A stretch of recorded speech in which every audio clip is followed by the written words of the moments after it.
Onta zen, unerkada bat, jaten genduna. Gero orta zen beste unerkada bat, ez zitik ekarretan dut, errezkaton, eroten gendun arroza eta kafeko letxe edo, eta Ana bertako Andreak, Ritak, preparatuzko arroza perkidue, eta kafeko letxe hartu, eta ostak eskolara. Gero unerkada luzean, orta zen, neguen eskolan jaten gendun. Ezke gertatzen zen, latzen batek arroza koiu alta moduen. Etortzen ziren eta boteten sukaldariek edo sartenera eta abiziria.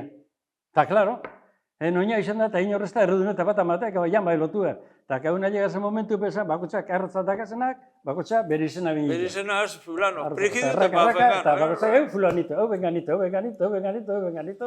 Ze bakotxak arrotzatu boten lehinik eben. Gero pentsio moten hasi ziren, kompuestok eta moten hasi ziren, ez? Orduan diferentek izan arrotza soltuko olionak eta kompuestonak, eta ez tekela deteta, tema honet deteta zen.